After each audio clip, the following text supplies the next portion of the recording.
Hi everyone, I am Kirtna from Mechanical Department. நான் இன்னைக்கு இந்த பிபிடியில் எதை பற்றி எக்ஸ்பிளைன் பண்ண போகிறேன்னா கவர்னர்னா என்ன, அதோட டைப்ஸ்லாம் என்னென்ன இருக்குது, அதோட ஃபங்க்ஷன்ஸ்லாம் என்னென்ன, அதை பற்றி தான் இன்றைக்கி நம்ம இந்த பிபிடியில் பார்க்க போகிறோம். First governor. An engine governor is an automatic device that measures and regulates an engine speed by controlling the fuel or air fuel intake. It keeps the RPM steady when the physical load changes, preventing the engine from overspeeding when the load drops or stalling when the load increases. அதாவது கவர்னருன்றது இன்ஜினில் ஒரு பாட்டு. இது எதுக்கு use ஆகுதுன்னா, இப்போ இன்ஜினுக்கு போகிற லோடில் ஏதாவது ஒரு வேரியேஷன் நடந்தால் ஸ்பீடில் கன்ஃபார்ம் வேரியேஷன் நடக்கும். அந்த ஸ்பீடை ரெகுலேட் பண்ணதான் கவர்னர் யூஸ் ஆகுது. ஃபார் எக்ஸாம்பிள்னு சொன்னால், இப்போது இன்ஜினுக்கு போகிற லோடில் நான் லோடை வந்து இன்க்ரீஸ் பண்ணி விட்டுறேன். அப்போது அந்த இன்ஜினோட ஸ்பீட் வந்து டிக்ரீஸ் ஆகும். இதை வந்து கவர்னர் டிடெக்ட் பண்ணி இன்ஜினுக்கு போகிற ஃபியூலை வந்து அதிகப்படுத்தும், அதாவது இன்க்ரீஸ் பண்ணிவிடும். இது மூலமாக இன்ஜின் பவர் அதிகமாக அடைஞ்சி ஸ்பீடை வந்து குறைஞ்ச ஸ்பீடை நார்மல் ஸ்பீடுக்கு கொண்டு வரும். இதுவே நான் இன்ஜினுக்கு போகிற ஸ்பீடை கம்மி பண்ணி விட்டால், அதாவது லோடை டிக்ரீஸ் பண்ணி விட்டால் இன்ஜினோட ஸ்பீட் வந்து அதிகமாக இருக்கும். அப்போ என்ன நடக்கும்னா, கவர்னர் இதை டிடெக்ட் பண்ணி இன்ஜினுக்கு போகிற ஃபியூலை வந்து டிக்ரீஸ் பண்ணி போடும். அதனால் அதிகமான ஸ்பீட் வந்து திரும்ப நார்மல் ஸ்பீடுக்கு வரும். இது ஆக மொத்தம் கவர்னரோட வேலை இன்ஜினில் எந்த ஒரு ஸ்பீட் சேஞ்சஸ் நடந்தாலும் அதை டிடெக்ட் பண்ணி அதை வந்து நார்மலாக ரெகுலேட் பண்ணுறது தான் கவர்னரோட வேலை. அதாவது லோடு எந்த சேஞ்ச் நடந்தாலும் ஸ்பீடில் சேஞ்சஸ் நடக்கும், அதை டிடெக்ட் பண்ணி ரெகுலேட் பண்ணுறது தான் கவர்னரோட வேலை. மொத்தம் இதில் 2 மெயின் டைப்ஸ் இருக்குது. ஒன்று சென்ட்ரிஃபியூகல் கவர்னர், இன்னொன்று இனர்ஷியா கவர்னர். ஃபஸ்ட்டு சென்ட்ரிஃபியூகல் கவர்னரை 7 டைப்ஸாக பிரிச்சிருக்காங்க, 3 டைப்ஸை பொறுத்து. என்னென்னா pendulum type, spring loaded type, dead weight type அப்படின்னு 3 டைப்ஸை பொறுத்து 7 கவர்னர்ஸை பிரிச்சிருக்காங்க. என்னென்ன கவர்னர்னா Watt governor, Porter governor, Proell governor, Pickering governor, Wilson Hartnell governor, Hartung governor, Hartnell governor. இதெல்லாம் இந்த பிபிடியில் பார்க்க போகிறோம். அதுக்கு முன்னாடி கவர்னரில் என்னென்ன டேர்ம்ஸ் இருக்குது, கவர்னரோட பெர்ஃபார்மன்ஸ் என்னென்ன, அதில் என்னென்ன ஃபோர்ஸ் ஆக்ட் ஆகுது, அதை பற்றி பார்ப்போம். ஃபஸ்ட்டு கவர்னரில் என்னென்ன டேர்ம்ஸ் ஆக்ட் ஆகுதுன்னு பார்த்தா, height of the governor, equilibrium speed, mean equilibrium speed, sleeve lift. Height of the கவர்னருன்றது ஒன்றும் இல்லை, அதாவது கவர்னரில் அந்த ஃப்ளை பால்ஸ்ன்னு 2 பால்ஸ் இருக்குல்ல, அந்த பால்ஸோடைய சென்டர்லேருந்து, ஓகேவா, ஃபஸ்ட்டு மொத்தம் 4 ஆர்ம்ஸ் இருக்குது. 2 அப்பர் ஆர்மு, 2 லோவர் ஆர்மு. அந்த அப்பர் ஆர்மோடைய எண்டில் தான் இந்த பால்ஸ் வந்து கனெக்ட் பண்ணி வச்சுருப்பாங்க. அதாவது அப்புறம் அந்த 2 அப்பர் ஆர்மும் இன்டர்செக்டர் ஆகிற இடம் தான் ஸ்பிண்டில். இப்போது அந்த பாலோட சென்டர்லேருந்து அந்த அப்பர் ஆர்ம் இன்டர்செக்ட் ஆகிற இடத்து வரைக்கும் வெர்டிக்கலாக உள்ள டிஸ்டன்ஸை தான் ஹைட் ஆஃப் த கவர்னர் அப்படின்னு சொல்லுவாங்க. நெக்ஸ்ட் வந்து ஈக்குலிபிரியம் ஸ்பீடுன்றது, அதாவது the exact speed where the balls and the arms stay balanced and the sleeve does not move up or down. அதாவது இப்போ இன்ஜினில் போகிற லோடில் வேரியேஷன் நடந்தால் என்ன ஆகும்னு சொன்னேன், ஸ்பீட் இன்க்ரீஸோ டிக்ரீஸோ ஆகும்னு சொன்னேன்னா, அப்போ அந்த ஸ்பீட் இன்க்ரீஸ் ஆகும்போது இந்த பால்ஸ் வந்து வேகமாக ரொட்டேட் ஆகி அந்த ஸ்லீவ் டிஸ்பிளேஸ்மெண்ட்டுன்றது நடக்கும். இதுவே இன்ஜின் வந்து நார்மலான ஸ்பீடில் ரன் ஆகிட்டு இருக்கும்போது நார்மலாக பால் ரொட்டேட் ஆகி இன்ஜின் ஸ்லீவோட டிஸ்பிளேஸ்மெண்ட்டில் எந்த ஒரு வேரியேஷன்ஸும் நடக்காது. அப்போது அந்த ஸ்பீடை தான் ஈக்குலிபிரியம் ஸ்பீடு அப்படின்னு சொல்கிறாங்க. அதாவது அந்த பால்ஸும் அந்த ஆர்ம்ஸும் வந்து ஸ்டேபிளாக ஒரு நிலையாக பேலன்ஸ்டாக இருக்க, அந்த ஸ்லீவ் டிஸ்பிளேஸ்மெண்ட் எதுவும் ஏற்படாமல் இருக்கிற ஸ்பீடை தான் ஈக்குலிபிரியம் ஸ்பீடுன்னு சொல்லுவாங்க. நெக்ஸ்ட் வந்து mean equilibrium speed. Mean equilibrium ஸ்பீடுன்றது the speed of way between the maximum and minimum working speed. Maximum ஸ்பீடும் இல்லாமல் மினிமம் ஒர்க்கிங் ஸ்பீடும் இல்லாமல் ரெண்டு சென்டராக இருக்க ஸ்பீடை தான் மீன் ஈக்குலிபிரியம் ஸ்பீடு அப்படின்னு சொல்லுவாங்க. ஸ்லீவ் லிஃப்ட்டுன்றது ஒன்றும் இல்லை, நான் என்ன சொன்னேன், இன்ஜினில் லோடு வேரி ஆகும்போது ஸ்பீடில் வந்து இன்க்ரீஸோ டிக்ரீஸோ நடக்குது. அப்போது அங்கே அந்த ஸ்பீடு இன்க்ரீஸோ டிக்ரீஸோ நடக்கும்போது ஸ்லீவில் வந்து டிஸ்பிளேஸ்மெண்ட் நடக்கும். அந்த டிஸ்பிளேஸ்மெண்ட்டை தான் ஸ்லீவ் லிஃப்ட்டுன்னு சொல்லுவாங்க. ஒன்று வந்து ஸ்பீட் இன்க்ரீஸ் ஆச்சுன்னா ஸ்லீவ் வந்து மேலே ரைஸ் ஆகும், இதுவே ஸ்பீடு வந்து டிக்ரீஸ் ஆச்சுன்னா ஸ்லீவ் வந்து குறையும். இதுதான் வந்து ஸ்லீவ் லிஃப்ட்னு சொல்லுவாங்க. நெக்ஸ்ட் வந்து கவர்னரோட பெர்ஃபார்மன்ஸ்னு பார்க்குறோம். ஃபர்ஸ்ட் வந்து சென்சிட்டிவ்னஸில் a measure of how much a governor reacts to small speed changes. A more sensitive governor shows a largest sleeve movement for a small speed change. அதாவது ஒன்றும் இல்லை, இப்போது யாராவது எக்ஸாம்பிளுக்கு ஏன்னா மெதுவாக அடித்தா நான் எவ்வளோ ரியாக்ட் பண்ணுறேன், வேகமாக அடித்தா எவ்வளோ ரியாக்ட் பண்ணுறேன்றதை தான் சொல்கிறது தான் சென்சிட்டிவ்னஸ். இங்கே கவர்னர் இன்ஜினோட ஸ்பீடில் சின்ன வேரியேஷன் நடந்தால் எப்படி ரியாக்ட் ஆகுது, பெருசாக ஏதாவது நடந்தால் எப்படி ரியாக்ட் ஆகுதுன்றது சொல்கிறது தான் சென்சிட்டிவ்னஸ்.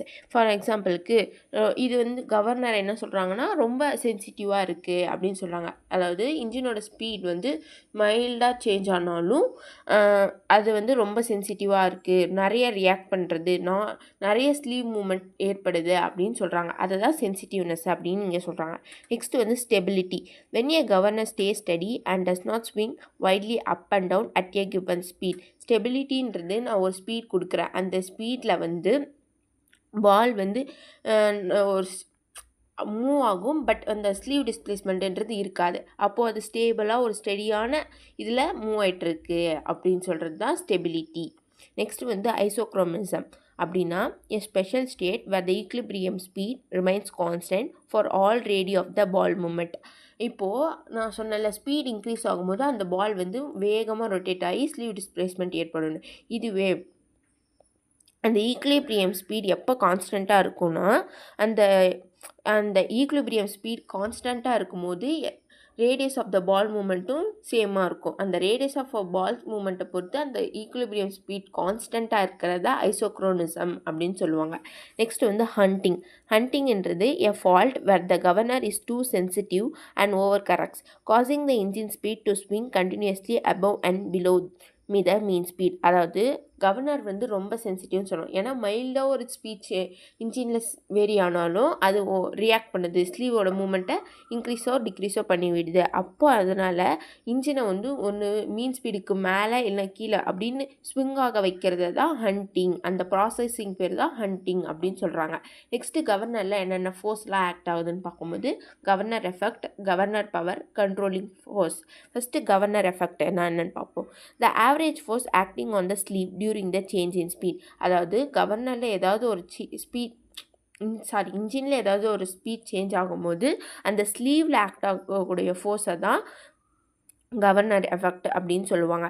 இதுவே கவர்னர் பவர்ன்றது அந்த ஸ்லீவில் நடக்கக்கூடிய ஒர்க் டன்னை தான் கவர்னர் பவர் அப்படின்னு சொல்லுவாங்க. நெக்ஸ்ட் வந்து கண்ட்ரோலிங் ஃபோர்ஸ்ன்றது ஸ்பீட் இன்க்ரீஸோ டிக்ரீஸோ ஆகும்போது அந்த பாலுக்கு வெளியே அவுட்வேர்டில் ஆக்ட் ஆகக்கூடிய ஃபோர்ஸ், அதாவது அந்த கவர்னருக்கு அவுட்வேர்டில் ஆக்ட் ஆகக்கூடிய சென்ட்ரிஃபியூகல் ஃபோர்ஸை பேலன்ஸ் பண்ண இந்த பாலில் இன்வர்ட் ரேடியல் ஃபோர்ஸ் ஆக்ட் ஆகும். அந்த வெளியே ஆக்ட் ஆகிற சென்ட்ரிஃபியூகல் ஃபோர்ஸை பேலன்ஸ் பண்ண இன்வர்டாக ஒரு ரேடியல் ஃபோர்ஸ் அந்த பாலில் க்ரியேட் ஆகிறது தான் கண்ட்ரோலிங் ஃபோர்ஸ் அப்படின்னு சொல்லுவாங்க. Next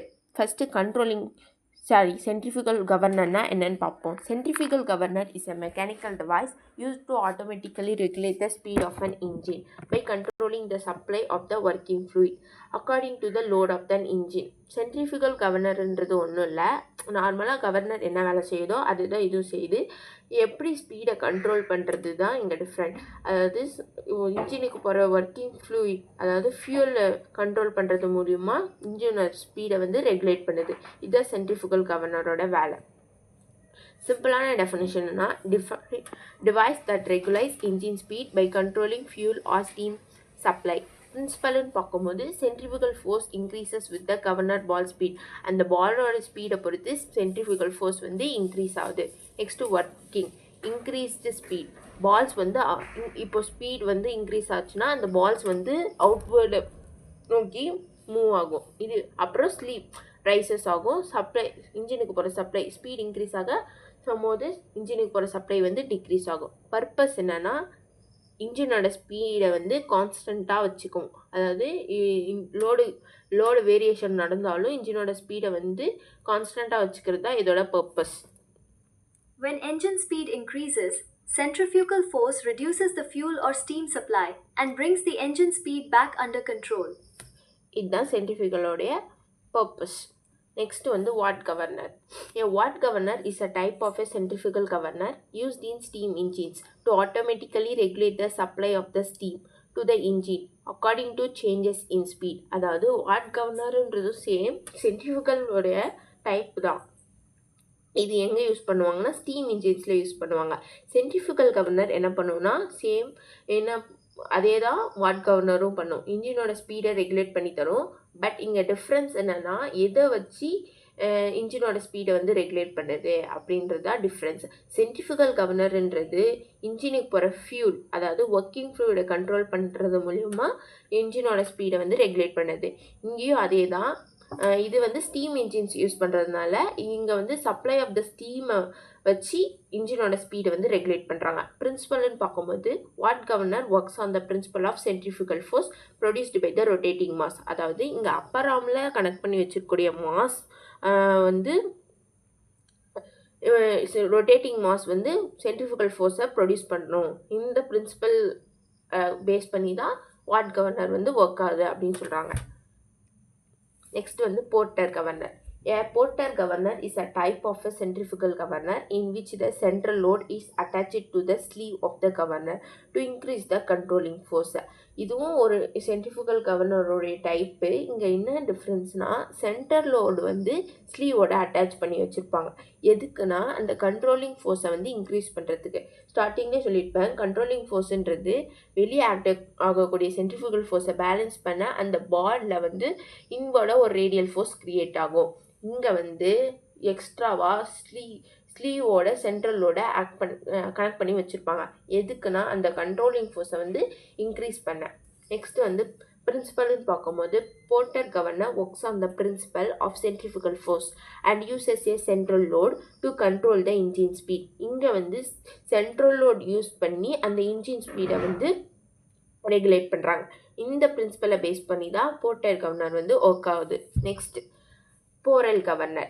A Porel governor is a type of a centrifugal governor in which the rotating balls are attached to the extension of the lower arms and the upper arms are connected to the spindle. It is used to automatically regulate the speed of an engine when the load changes. அதாவது என்னென்னா borewell கவர்னரும் centrifugal கவர்னரோட type. மற்ற கன்ஸ்ட்ரக்ஷனுக்கும் இதுக்கும் என்ன டிஃப்ரென்ஸ்னால் மற்ற what கவர்னர்லையும் சரி centrifugal கவர்னர்லையும் சரி அப்பர் ஆர்மோடைய எக்ஸ்டென்ஷனில் தான் அந்த பால்ஸை வந்து கனெக்ட் பண்ணி வச்சுருப்பாங்க. ஆனால் போரல் கவர்னரை பொறுத்த வரைக்கும் லோவர் ஆர்மோட எக்ஸ்டென்ஷனில் தான் அந்த பால்ஸை கனெக்ட் பண்ணி வச்சுருப்பாங்க. இதை பேஸ் பண்ணி இன்ஜினோட ஸ்பீடை வந்து ரெகுலேட் பண்ணுறாங்க. சேம் எல்லா கவர்னரும் ஒரே வேலையை தான் பார்க்குது. இன்ஜினோட ஸ்பீடை ரெகுலேட் பண்ணுறது தான் எல்லா கவர்னரோட வேலை. ஒவ்வொன்று எதை பொறுத்து மாறுதுன்னா சென்ட்ரிஃபியூகல் கவர்னர்ன்றது சப்ளை ஆகிற ஒர்க்கிங் ஃப்ளூயிட் பொறுத்து இன்ஜினோட ஸ்பீட் மாறுது. வாட் கவர்னர்லேயும் சப்ளை ஆகிற ஸ்டீம், அதாவது ஸ்டீம் இன்ஜின்ஸில் யூஸ் பண்ணுறதுனால சப்ளை ஆகிற ஸ்டீமை பொறுத்து இன்ஜினோட ஸ்பீடை வந்து ரெகுலேட் பண்ணுறாங்க. நெக்ஸ்ட் வந்து porter governor. Central load act ஆகக்கூடிய சென்ட்ரல் லோடை பொறுத்து அந்த இன்ஜின் ஸ்பீடை வந்து ரெகுலேட் பண்ணுறாங்க. அதே மாதிரி போரல் கவர்னரை வந்து அந்த அப்பர் ஆர்மோ லோவர் ஆர்மில் கொண்டு இருக்க பாலை வச்சு அந்த இன்ஜினோட ஸ்பீடை வந்து ரெகுலேட் பண்ணுறாங்க. Borewell governor works on the principle of centrifugal force and automatically controls engine speed by regulating the supply of the working fluid. Same as the centrifugal governor. Centrifugal governor என்ன வேலை பார்த்துச்சோ அதே தான். ஒர்க்கிங் ஃப்ளூயிட் ரெகுலேட் பண்ணுறது மூலிமா இன்ஜினோட ஸ்பீடை வந்து control பண்ணுறது தான் Proell governor. The difference is the only construction மட்டும்தான் அதுக்கும் இதுக்கும் டிஃப்ரெண்ட். அதாவது சென்ட்ரிஃபியூகல் கவர்னருக்கும் போரல் கவர்னருக்கும். Next Hartnell governor. Hartnell governor is a type of a centrifugal governor in which the centrifugal force of the rotating balls is balanced by the spring force.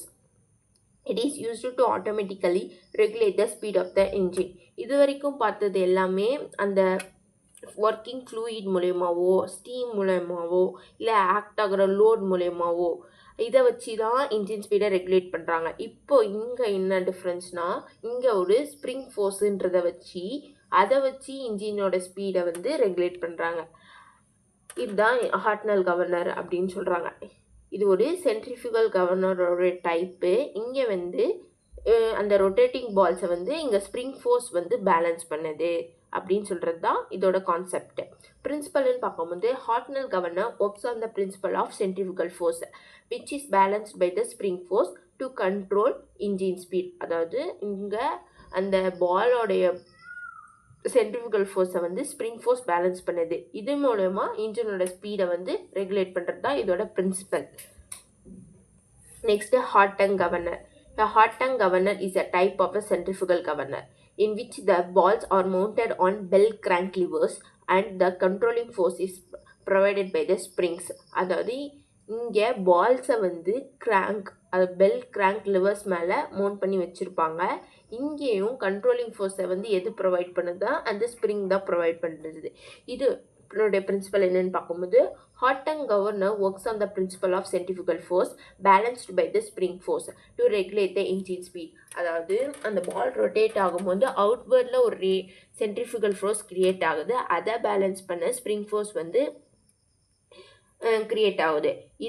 இதை வச்சு தான் அந்த இன்ஜினோட ஸ்பீடை வந்து ரெகுலேட் பண்ணுறதுன்றது இதோட பிரின்சிபல். நெக்ஸ்ட் இதில் என்ன டிஃப்ரென்ஸ்னால் கன்ஸ்ட்ரக்ஷன் வந்து அந்த பால்ஸ் வந்து அந்த பெல் கிராங்க் லிவர்ஸ் மேலே பிளேஸ் பண்ணியிருப்பாங்க. இதுதான் இதோடைய கான்செப்ட்.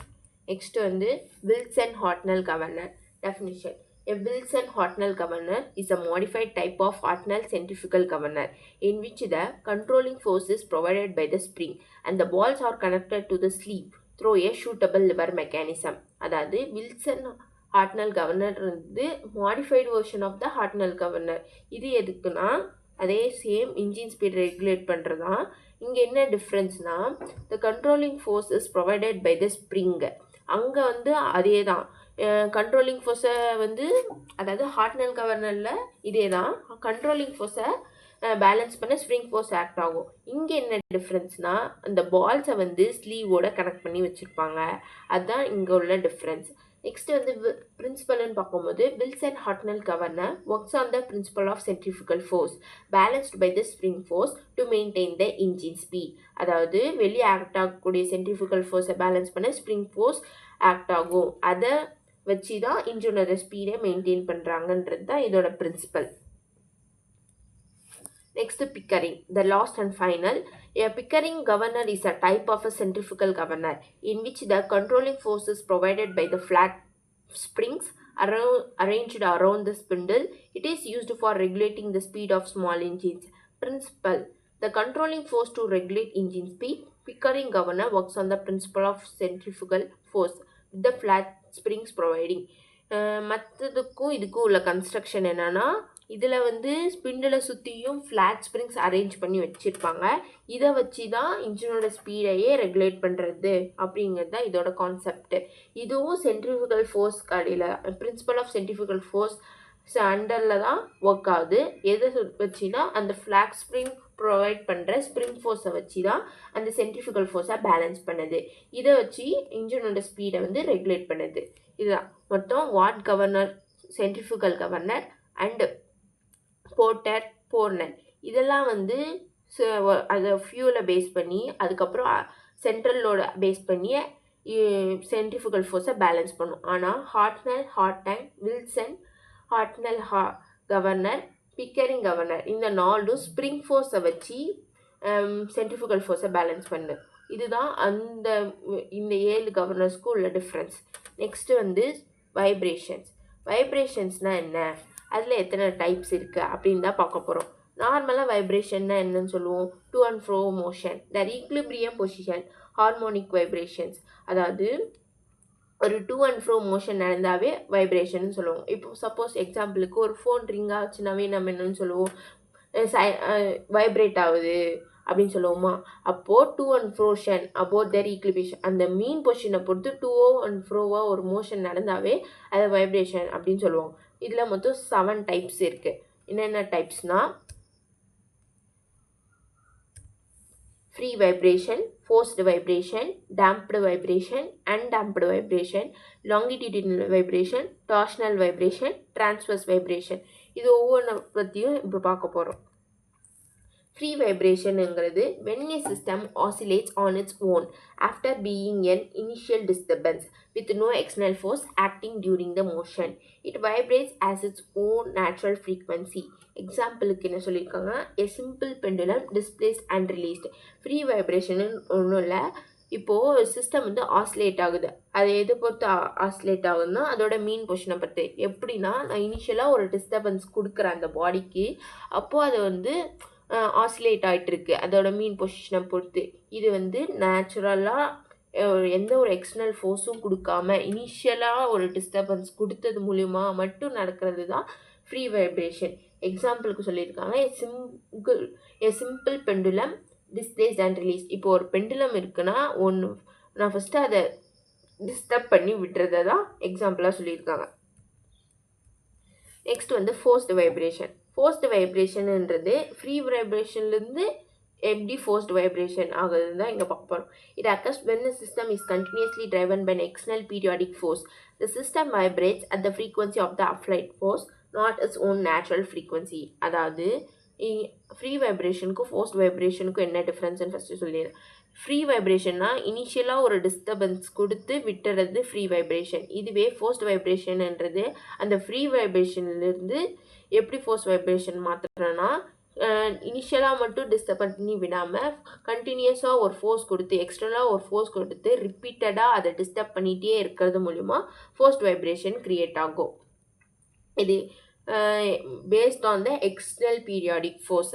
நான் ஒரு எக்ஸ்டர்னாக ஒரு ஃபோர்ஸ் ரிப்பீட்டடாக கொடுக்கறது மூலிமா மட்டும்தான் ஃபோர்ஸ்ட் வைப்ரேஷன் நடக்குது.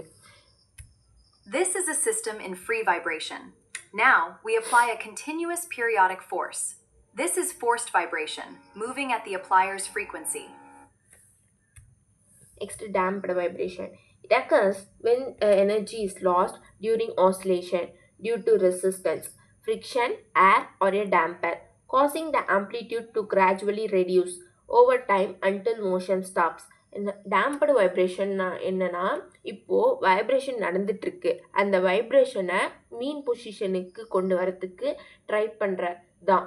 அதாவது ஒன்று ரெசிஸ்ட் பண்ணுறது, அந்த வைப்ரேஷனை ரெசிஸ்ட் பண்ணுறது தான் டேம்படு வைப்ரேஷன்.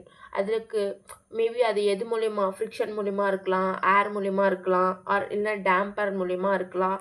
இதை பேஸ் பண்ணி வைப்ரேட் ஆகிற பாடியை அதாவது ரெஸ்ட்டுக்கு கொண்டு வர்றது தான் டேம்படு வைப்ரேஷன் அப்படின்னு சொல்கிறது. வைப்ரேஷனை ரெசிஸ்ட் பண்ணுறது டேம்படு வைப்ரேஷன்.